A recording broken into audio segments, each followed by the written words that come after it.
Сәлем достар, қалдарыңыз қалай? Бүгін бет терісін жасартуға болатын крем маска жасаймыз. Ол үшін ыдысқа 3 ас қасық күрішті салып, үстіне 200 мг сүт құйып араластырамыз. Күріш бет терісін ағартып, әжімдерді тегістейді. Орташа отта 5 минуттай пісіреміз. Күріш толық піспеуі керек. Күрішті оттан алып, салқындатамыз.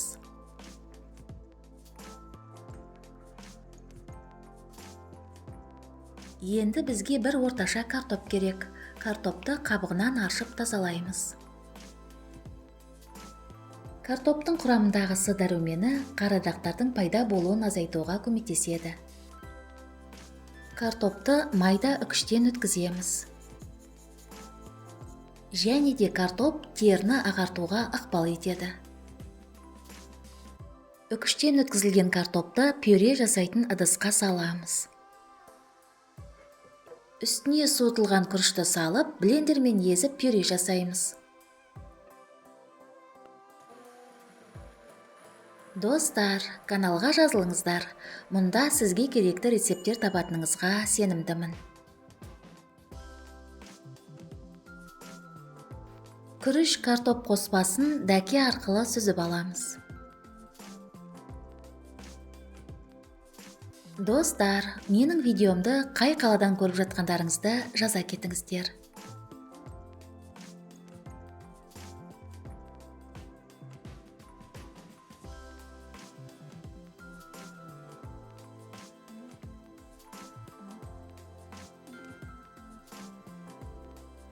Маска негізін 2 бөлікке бөлеміз. Бірінші рецепт үшін тек жұмыртқаның сарысын қолданамыз. Бұл рецепт құрғақ және сезімтал теріге арналған. Майлы теріге жұмыртқаның ағын қолданамыз. Маска негізін жақсылап араластырамыз. 10 тамшы жожоба майын қосамыз. Және 10 тамшы жүзім майын қосып, барлық ингредиенттерді араластырамыз. Жожоба және жүзім майлары беттің қартаю процесін баяулатады. Коллаген мөлшерін арттырады және терінің серпімділігін қалпына келтіреді. Дайын болған масканы шыны ыдысқа құйып, тоңазытқышта 3 күнге дейін сақтай аласыз. Масканы бетіңізге, мойныңызға және декольте терісіне жағып 20 минутқа қалдырасыз. Содан кейін қалған масканы жылы сумен жуасыз. Бұл масканы аптасына 3 рет қолданасыз. Соңынан өзіңіздің ылғалдандырғыш креміңізді жағасыз.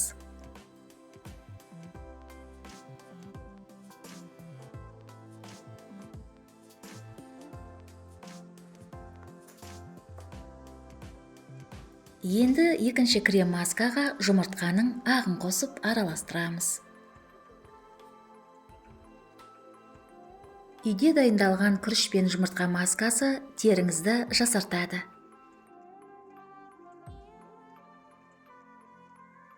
3 тамшы шай ағашы майын қосып араластырамыз. Бұл маска майлы және безеулі теріге арналған.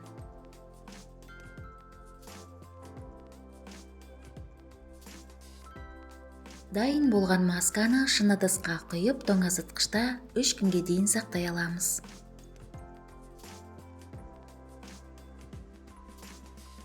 Масканы аптасына 2-3 рет қолдануға болады. Егер сізге видео ұнаса, лайк, пікір қалдырыңыз және достарыңызбен бөлісіңіз. Көргеніңізге рахмет, сізге денсаулық, жастық және сұлулық тілеймін. Келесі кездескенше.